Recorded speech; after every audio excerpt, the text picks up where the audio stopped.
हजरत शेख सादी शिराजी अलैहिर्रहमा ने फरमाया, ये दिमाग जो है इसकी मिसाल भेड़ की तरह, और ये नफ्स जो है इसकी मिसाल भेड़िए की तरह, और इंसान का जो वजूद है उसकी मिसाल है एक चरवाहे की तरह।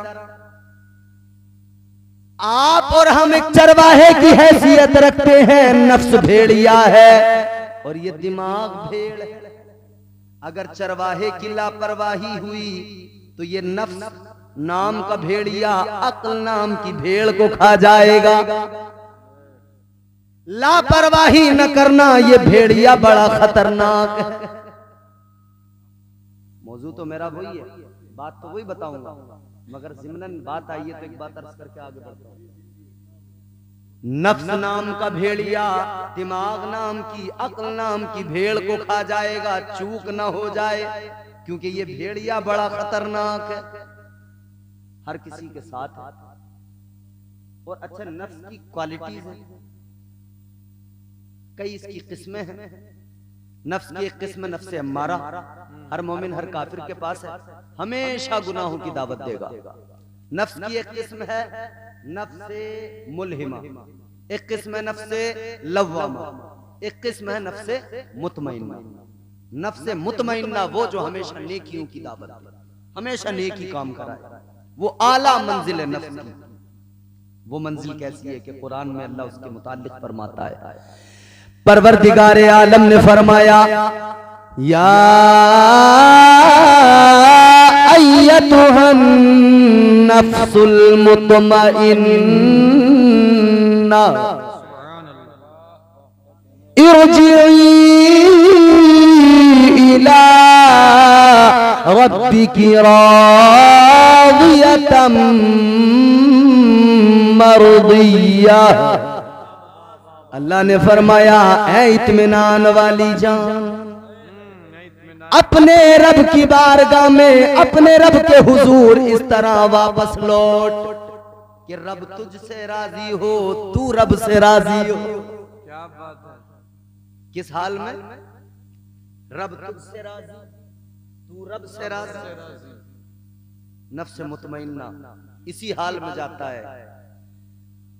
और जरा सा आगे बढ़ूं तो मुहद्दिसीने कराम के अक़वाल अगर आप पढ़ोगे, हजरत अल्लामा काजी सनाउल्लाह पानीपती मुजद्दिदी आप तफसीर मजहरी के अंदर फरमाते हैं, नफ्स मुतमइन्ना की तारीफ बयान करते हैं, कहते हैं नफ्स मुतमइन्ना वो है जिसे फकत अल्लाह के जिक्र में सुकून मिले, सब लुटता हो लुट जाए, सब बर्बाद होता हो जाए, फकत उसे अल्लाह के जिक्र में उसके कलाम में सुकून मिले। हमने कहा चलो जरा तलाश करें कौन है ऐसी जात जो वाकई नफ्स मुतमइन्ना का पैकर है कि जिसका सब लुटे तो लुट जाए, उसे जिक्र खुदा से सुकून मिले, अल्लाह के कलाम से सुकून मिले।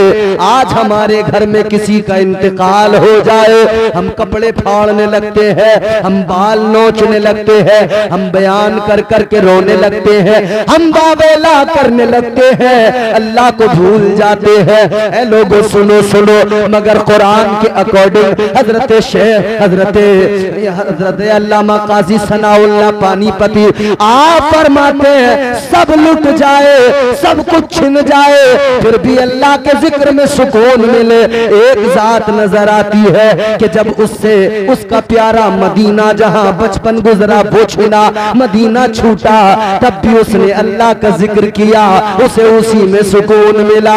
जब वो मक्का पहुंच गया, मक्का पहुंचकर फिर आखिर वो वक्त आया कि उस साथे वाला को मक्का भी छोड़ना पड़ा, मगर फिर भी उसने कुरान पढ़ा, फिर भी उसे कुरान पढ़ के सुकून मिला। वो मक्का छोड़ के चला गया, वो करबला में गया, करबला में खैमे लगाए, जब मेखे गाड़ी गई, खून जमीन से निकल के आया, फिर भी उसने कुरान पढ़ा, फिर भी अल्लाह का जिक्र किया। फिर आगे तीन दिन ऐसे गुजरे, 7 मुहर्रमुल हराम से लेकर 10 मुहर्रमुल हराम तक इम्तिहानात है, आजमाइशें है, आजमाइशों का दौर चला। पानी भी बंद हो गया, खाना भी बंद हो गया, मगर फिर भी सब्र किया, अल्लाह का जिक्र किया, कुरान की तिलावत की, अल्लाह के जिक्र में उसे सुकून मिलता चला गया। फिर वो वक्त भी आया 10 मुहर्रमुल हराम, क़यामत सुगरा। ए लोगों, फिर वो वक्त आया कि रुफ़क़ा जामे शहादत नोश कर गए, अजीज जामे शहादत नोश कर गए, अपने भाई जामे शहादत नोश कर गए। वो वक्त भी आया, अब्बास के बाजू दरिया पे कट गए, फिर भी उन्होंने कुरान पढ़ा। फिर वो वक्त भी आया, बेटा अपना जवान अली अकबर चला गया, फिर भी कुरान की तिलावत की, फिर भी अल्लाह का जिक्र किया। फिर वो वक्त आया, 6 माह का बेटा असगर, वो भी कुर्बान हो गया, वो भी शहीद हो गया, फिर भी अल्लाह का जिक्र किया, फिर भी कुरान की तिलावत की। आगे बढ़ो, फिर वो वक्त भी आया, भाई की निशानी कासिम का शबाब खाको खून में तड़पता नजर आया, फिर भी अल्लाह का जिक्र किया, फिर भी कुरान की तिलावत से सुकून मिला। फिर वो वक्त भी आया कि अपना भी सर सजदे में रख दिया। इधर देखो और जुमला सुनो, अपना भी सर सजदे में रख दिया, सर सजदे में रखा, सर कट गया, जामे शहादत नोश कर लिया। लेकिन अल्लाह ने अजमतों को बुलंद कर दिया, इज्जतों को बढ़ा दिया। फरमाया, ए हुसैन, ए मेरे नबी के नवासे, ए मेरे पैगंबर के नवासे, तुझे हर मोड़ पर, हर मुसीबत में, हर मुश्किल में, हर परेशानी में मेरा जिक्र करके सुकून मिला, तुझे कुरान पढ़ के सुकून मिला। तो रब का करम भी देख ले, सर तेरा कट गया, नेज़े पे तो चढ़ गया, मगर तेरे रब ने तेरी जबान पे कुरान को जारी कर दिया है। नारे तकबीर, नारे रिसालत, फैज़ाने सरकारे मदीना, मसलके आला हजरत, उलमाए अहले सुन्नत, नारे तकबीर, नारे रिसालत। जवाब नहीं भाई, जवाब नहीं। बहुत अच्छा। अरे आपको भी कुछ समझ में आ रहा नहीं? अल्लाह का शुक्र है तुम्हें समझ में आ रहा है। ऐसे समझदार लोग भी बड़े कम मिलते हैं। अल्लाह तुम्हें सलामत रखे। जोर से बोलो सुभान अल्लाह। और गूंगे हो तो बिल्कुल मत बोलो। खुदा का शुक्र है। देखो माशाअल्लाह, जो तौर है दुनिया का उसी तौर से बोलो, बहरों का इलाका है जरा जोर से बोलो। वाह वाह वाह वाह वाह, क्या बात है। बहुत जोर से बोले भाई, क्या ठिकाने। अभी प्रधान जी होते यहाँ पे और वो कह देते, जी विधायक साहब आ रहे, एक नारा लगा दो, एक के ऊपर एक चढ़ा हुआ नारा तनातन लगा रहे होते। विधायक जी जिंदाबाद, प्रधान जी जिंदाबाद। माशाअल्लाह,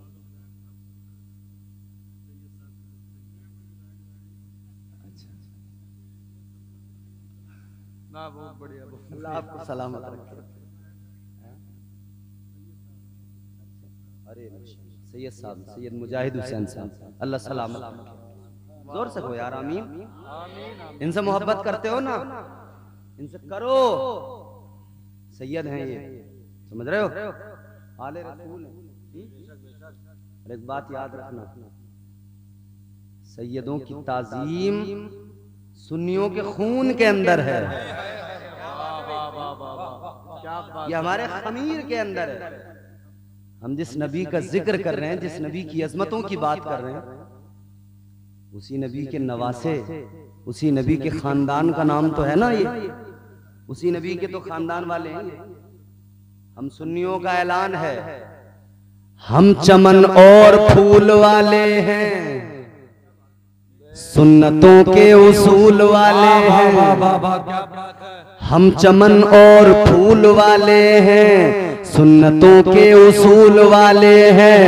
ताज शाही तुम्हें मुबारक हो, हम तो आले रसूल वाले हैं। क्या बात है, क्या तो अल्लाह सलामत रखे। मैंने कहा नफ्स मुतमइन्ना वो नफ्स की आला मंजिल, मगर जो नफ्स अम्मारा बड़ा खतरनाक। अच्छा नफ्स जो है ना, जब अल्लाह ने नफ्स को पैदा किया, बड़ी लतीफ बात बता रहा हूं आपको। हजरत इमाम फखरुद्दीन राजी अलैहिर्रहमा आप फरमाते, जब अल्लाह ने नफ्स को पैदा किया तो अल्लाह ने फरमाया बता मैं कौन हूं।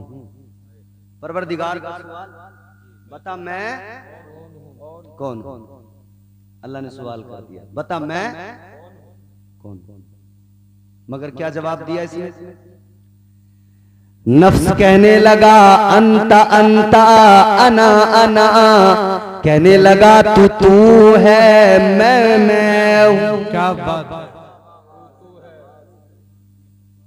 क्या तू है मैं।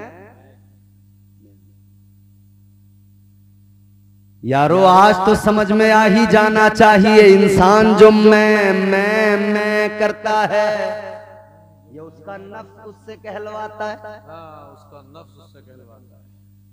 कोई कहे कि मौलाना सदाकत साहब बड़े अच्छे आदमी, तो जवाब क्या होगा? हाँ होंगे, मैं हूं। हम क्या किसी से कम हैं? हर आदमी का जवाब नहीं, क्योंकि ये गुरूर है, तकब्बुर है, ये अनानियत जो पैदा होती है। गुरूर जो है ना इंसान को बर्बाद कर देता है, तकब्बुर तबाह कर देता है। वो किसी ने बड़ी प्यारी बात कही है, तू किसी और से न हारेगा, कोई है ही नहीं मुकाबले में। तू किसी और से न हारेगा, तुझको तेरा गुरूर मारेगा। अखलाक की दौलत से कभी दूर न होना, अखलाक की दौलत से कभी दूर न होना। कौनैन भी मिल जाए तो मगरूर न होना। वाह क्या बात है, कौनैन भी मिल जाए तो मगरूर न होना। अकड़ना नहीं, अकड़ने के चक्कर में तो वो बर्बाद हो गया जिसने बड़े सजदे किए। अल्लाह ने लानत का तो गले में डाला, शैतान बनाया, फरमाया निकल दफा हो जा। क़ाल फ़ख़रुज मिन्हा फ़इन्नका रजीम व इन्ना अलैका लानत इला यौमिद्दीन।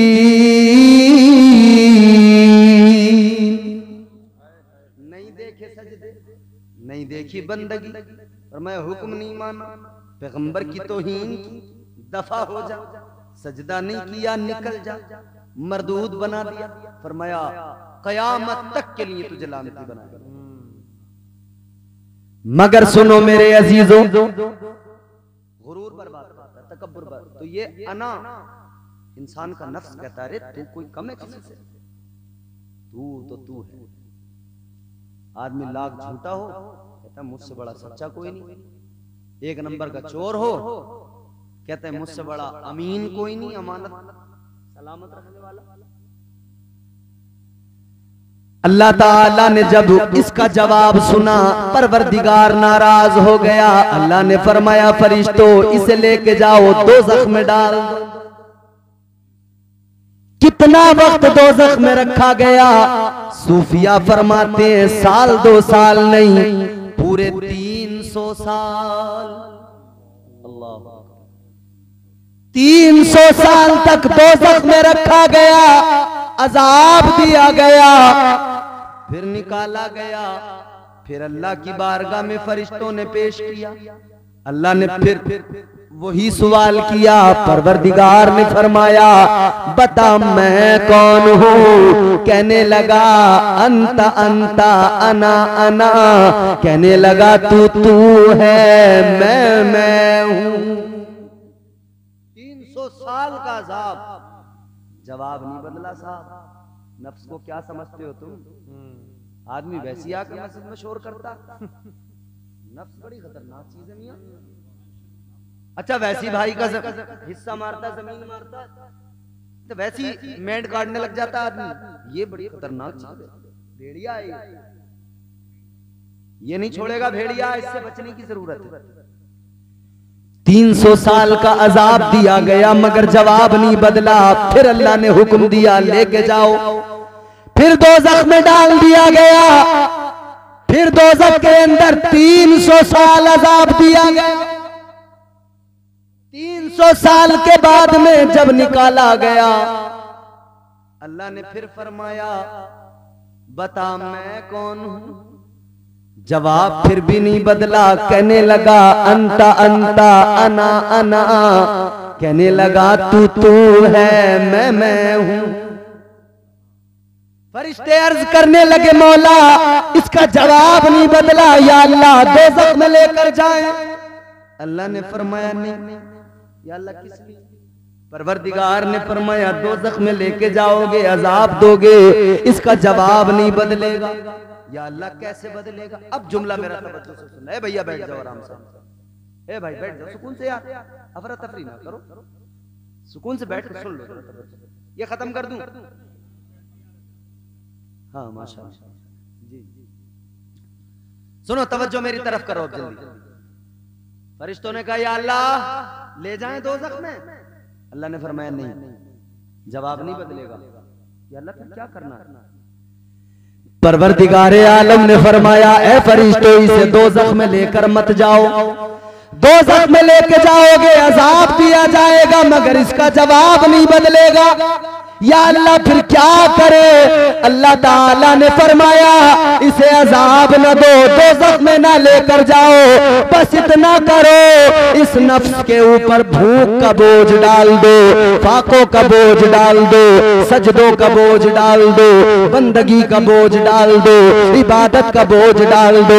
जब ये सारे बोझ, फाकों का बोझ, भूख का बोझ, इबादत का बोझ, सजदों का बोझ डाला गया, फिर अल्लाह ने फरमाया बता मैं कौन हूं? फिर यही नफ्स था, कहने लगा तू मेरा परवरदिगार है।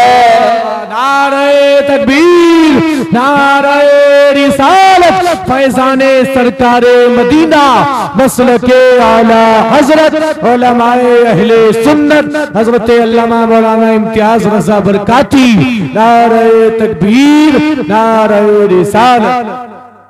इतना तो पता चल गया नफ्स कंट्रोल में यूं ही नहीं आ जाता, तब आता है जब इसे भूखा रखा जाए। भूख का बोझ इस पे डाला जाए तब काबू में आता है, सजदों का बोझ डाला जाए तब काबू में आता है। तो अल्लाह ने निजाम जिंदगी भी वैसे ही अता किया, करीने जिंदगी भी वैसे ही दिया। परवरदिगारे आलम ने क्या निजाम दिया? अल्लाह ताला ने फरमाया ऐ मेरे बंदो 1 साल में 1 महीना आएगा, उसमें रोजे रखना, अपने नफ्स पे भूख का बोझ डालना, ये तुम्हारे काबू में रहेगा। रमजान के रोजे रखोगे नफ्स कंट्रोल में रहेगा। फरमाया दिन में 5 नमाजें फर्ज की गई है, नमाजें पढ़ोगे नफ्स काबू में आएगा, नमाजें पढ़ोगे नफ्स कंट्रोल में आएगा। तो अल्लाह ने करीने जिंदगी दिया। ऐ लोगों नफ्स यूं ही काबू में नहीं आ जाता, इसे काबू में रखना है तो रोजों की कसरत हो जिंदगी में और नमाज 5 वक्त की अदा करते रहो, फिर ये नफ्स काबू में आ जाता है। वाह वाह वाह वाह वाह, क्या बात है। वरना तो बड़ी खतरनाक चीज है भेड़िया, फिर तो अकल नाम की भेड़ को खा जाता। तो ये सर है, बॉडी के अंदर टॉप पोजीशन, यही दिमाग है, इसी से हम सोचते हैं अच्छा बुरा हर तरह का। मगर जब नमाज के लिए जाते हैं मस्जिद में, नमाज के उलमा बैठे हैं, हमारे बुजुर्ग हैं, ये बताएंगे आपको और तारीफ भी करेंगे। जब हम नमाज के लिए जाते हैं तो नमाज के अंदर जो अरकान हैं, उन अरकान में सबसे अहम, सबसे ज्यादा टॉप क्लास की जो पोजीशन है वो सजदा। सजदा सबसे टॉप पोजीशन, 1 नंबर की पोजीशन सजदा। क्यों है? इसलिए है कि बंदा सजदे में सर रखता है, सजदे में फकत उसका सर नहीं जाता बल्कि उसका गुरूर भी जाता है, तकब्बुर भी जाता है, घमंड भी जाता है। सजदे में सर गया तो इसी सर के अंदर दिमाग है, इसी में अक्ल है। मगर बंदा सजदे में सर रख के गोया अपने रब से कहता है, ऐ मेरे मौला, जब बात तेरी अजमत की आएगी तो अक्ल भी तेरी बारगाह में झुक जाएगी। फिर अक्ल से फैसले नहीं लिए जाएंगे, फिर अक्ल से सोचा नहीं जाएगा। या अल्लाह, ये सर झुकेगा, अक्ल झुकेगी, यानी ये टोटल सरेंडर कर देगा बंदा। मौला, अब दिमाग मेरा है, मुझे इस पे बड़ा नाज है, तूने दिया, इससे अच्छा बुरा सोचता हूँ, मगर तेरी बारगाह में आकर सोचने समझने की सलाहियत भी तेरी बारगाह में झुका दी और तेरी बारगाह में सर झुका के, ऐ परवरदिगार, अब मैं आजिज़ी का इजहार कर रहा हूँ, आजिज़ी का मुजाहिरा कर रहा हूँ। ऐ लोगों, सजदा तो ये है कि इंसान को आजिज बना दे, मगर आजकल के साजिद, अल्लाह रहम करे, मस्जिद में आकर ये जो है सबसे ज्यादा फसादी बन जाते हैं। चीखना चिल्लाना, मस्जिदों की लड़ाइयां खत्म नहीं हो रही। हमारे यहाँ एक मस्जिद की लड़ाई है, हालांकि वो मफाद की लड़ाई है अपनी अपनी, मगर लोग कहने लगे मस्जिद की है। हाँ, किसी हद तक उसमें मस्जिद भी एक मुद्दा है और होता है। कहने का मतलब यह है कि फकत मस्जिद की लड़ाइयां नहीं है, अपनी मफाद की लड़ाइयां हैं मस्जिद के अंदर। अपने मफाद की लड़ाइयां लोग लड़ रहे हैं। ओ भाई, खुदा के लिए इतना तो करो, कम से कम अल्लाह के घर में आके तो कम से कम खुदा का खौफ खाओ। सर भी झुका रहे हो, मफाद भी अपना, अल्लाह के घर में भी अपनी सियासत, अल्लाह के घर में भी अपनी वही। कई गांवों में मैंने देखा, खुदा की कसम हैरान हो जाओगे, सुना भी है, देखा भी है कि मस्जिदों के अंदर वो हालत हो गई, लोग लड़ रहे हैं, शोर कर रहे हैं, चिल्ला रहे हैं, एक दूसरे को गालियां दे रहे हैं। अल्लाह रहम करे। ऐ हिंदुस्तानी मुसलमानों, इकबाल ने कहा था, न समझोगे तो मिट जाओगे हिंदी मुसलमानों, तुम्हारी दास्तां तक भी न होगी दास्तानों में। आज भी वक्त है समझ जाओ, आज भी वक्त है तर्ज जिंदगानी बदल लो, वरना मेरे इमाम ने कहा, ताजदारे बरेली ने कहा, आज ले उनकी पनाह, आज मदद मांग उनसे, कल न मानेंगे कयामत में अगर मान गया। सुभान अल्लाह, सुभान अल्लाह। आज समझने को तैयार है, आज धन्ना सिटी में रह रहा है। आज भी वक्त है, होश के नाखून लो खुदा के लिए। क्या तुमने देखा नहीं, एक मस्जिद थी जिसे तोड़ा गया, गिराया गया, प्रोपेगेंडा चलाया गया, खत्म कर दिया गया,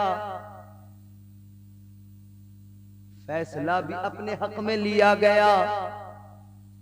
हम कमजोर हैं, ताकत उनके पास है। और भाई, कानूनी तौर पर भी हमारे लीडरान ने कहा कि भाई कोर्ट से भी गलती हो सकती है, धोखा दिया गया कोर्ट को, सुप्रीम कोर्ट को धोखा दिया गया, मगर मस्जिद तो खत्म कर दी गई। ऐ लोगों, अब जरा सोचो, क्यों खत्म कर दी गई, क्यों गई? इसलिए गई कि जब हम खुद अपनी मस्जिदों में लड़ने लगे, झगड़ने लगे। पहले तो आते नहीं, आते हैं तो फकत लड़ने के लिए, झगड़ने के लिए, सियासत करने के लिए। तो बड़ा आसान है हमारी मस्जिदों पे कब्जा करना। इजराइल भी समझता था फलस्तीनी कमजोर है, यूं ही मस्जिद पे कब्जा कर लूंगा, लेकिन फलस्तीनियों ने सारी दुनिया को बता दिया, और इस्लामी 57 ममालिक है, उन्हें भी बता दिया, तुम मसलहत देखो, तुम हुकूमत देखो, तुम इख्तिदार देखो, मगर हम बैतुल मुक़द्दस मुक़द्दस के मुहाफिज हैं, हम कुर्बानियां देंगे। मगर रसूलुल्लाह सल्लल्लाहु तआला अलैहि वसल्लम ने जिस मस्जिद में नमाज अंबिया को पढ़ाई है, हम जान देकर भी उस मस्जिद की हिफाजत करते रहेंगे। बाबा नारे तकबीर, नारे रिसालत, फैजाने सरकारे मदीना, मसलके आला हजरत, नारे तकबीर, नारे रिसालत। अब देखो, मैंने कहा हम मुसलमान हैं, दुनिया हमारे लिए कैद खाना, सारे के सारे मंसूबा बंदी करने लगे। यूक्रेन पे हमला हुआ तो सारे उसे मजलूम कह रहे थे। जिस फलस्तीन की सारी जमीन को खा गया इजराइल, जब हिटलर ने मारा था ना, किसी ने पनाह नहीं दी थी। ये दुनिया बड़ी जालिम है, मगर इस्लाम हमारा मजहब हमें मोहब्बत, उखुव्वत, अमन, सलामती, मदद करना, रवादारी सिखाता। जब हिटलर ने मारा, वो कहता था पूरी दुनिया से यहूदियों को खत्म कर दूंगा, मिटा दूंगा। ऐ बेगैरत कौम यहूदी, बताओ किसने तुम्हें बचाया, किसने तुम्हें पनाह दी? तुम भाग रहे थे, दुनिया में कोई ऐसा नहीं था जो तुम्हें पनाह दे देता। यही फलस्तीनी मुसलमान थे, इन्होंने तुम पर रहम किया, इन्हें तुम पर तरस आ गया, इन्होंने तुम्हें अपने मुल्क के अंदर दाखिल होने दिया। मगर तुम ऐसे बेगैरत निकलो उसी मुल्क के अंदर जिसने तुम्हें पनाह दी, जब तुम्हें कोई अपनाने वाला नहीं था, जब तुम्हें दुनिया मार रही थी। जिन्होंने तुम्हें बचाया, जिन्होंने तुम पे एहसान किया, तुम उन्हीं लोगों के जान के दुश्मन बन गए। भूल गए एहसान, क्योंकि ये बदबख्त कौम है ही ऐसी। मगर ये क्या समझती है दुनिया, खत्म कर देंगे, मिटा देंगे, क्या समझते हैं? कुर्बानियां तो इस्लाम मांगता है, हर दौर में कुर्बानियां मांगी है इस्लाम ने, कुर्बानियां दी हैं हमने, हमारे अकाबिर ने दी, अकाबिरीन ने कुर्बानियां दी। जब 313 थे तब भी खड़े हो गए थे, भरोसा किसी पे नहीं किया, फकत अल्लाह की जात पे भरोसा किया। आज भी जहां भी है दुनिया के जिस खित्ते में है, भरोसा किसी पे नहीं करते, फकत अल्लाह की जात पे भरोसा करते। हम मुसलमान किसी के रहमो करम पे जिंदा नहीं,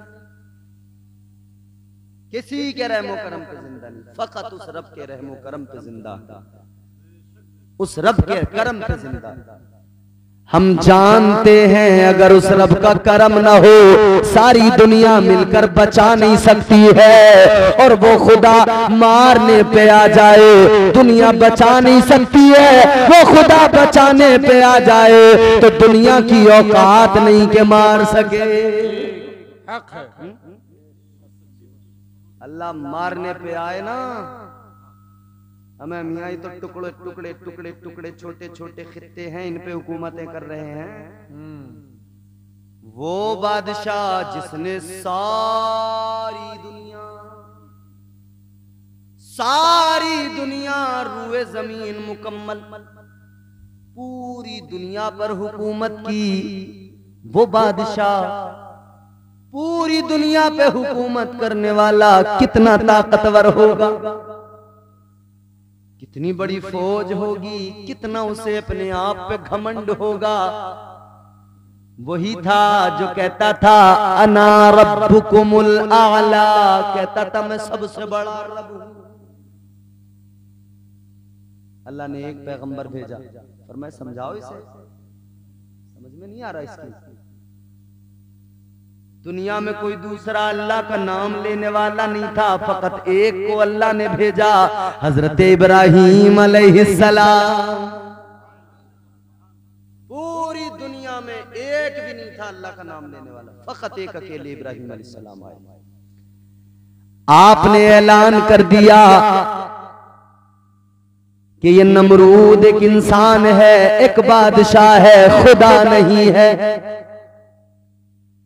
नमरूद ने कहा अच्छा, बुला लिया दरबार में। तुम किस खुदा की बात करते हो? आपने फरमाया मेरा खुदा वो है जो जिंदगी और मौत का मालिक है। अल्लज़ी खलक़ल मौत वल हयात लियब्लुवकुम अय्युकुम अहसनु अमला। खुदा की जात और मुताद्दिद मकामात पर कुरान मजीद में मौत जिंदगी का जिक्र किया गया। फरमाया अल्लाह ने कि मैं हूं मौत और जिंदगी का मालिक। कौन है मालिक मौत और जिंदगी का? जोर से बोलो, अल्लाह। वो न चाहे तो मौत नहीं आ सकती। नमरूद कहने लगा, आपने फरमाया हज़रत इब्राहीम अलैहिस्सलाम ने मेरा खुदा वो है जो जिंदगी और मौत का मालिक है। ये कहने लगा ये काम तो मैं भी कर सकता हूँ। इसने दो कैदी बुलाए, एक जिसे सजाए मौत हो चुकी थी, एक जिसे आज़ादी मिल चुकी थी। जिसे आज़ाद किया था उसे सजाए मौत सुना दी, जिसे सजाए मौत दी गई थी उसे आज़ाद कर दिया। कहने लगा देखो, जिसे जिंदगी नहीं मिली, जिसे मौत मिल चुकी थी उसे मैंने जिंदगी दे दी, और जिसे जिंदगी मिली थी उसे मैंने मौत दे दी। कहने लगा मैं तो जिंदगी और मौत का मालिक हूं, मैं भी कर सकता हूं। हजरत इब्राहीम अलैहिस्सलाम, चूंकि ये जानता नहीं था ना आप किस मौत और जिंदगी की बात कर रहे हैं, ये मौत और जिंदगी समझ रहा था इसको कि एक को सजाए मौत दे दी, एक को आजाद कर दिया। मगर हजरत इब्राहीम अलैहिस्सलाम तो ये बता रहे थे जब तुम और हम कुछ नहीं थे तब अल्लाह ने पैदा कर दिया ये जिंदगी। क्या बात है। और अल्लाह जब चाहे मिनहा खलकनाकुम व फीहा नुईदुकुम व मिनहा नुखरिजुकुम तारतन उखरा।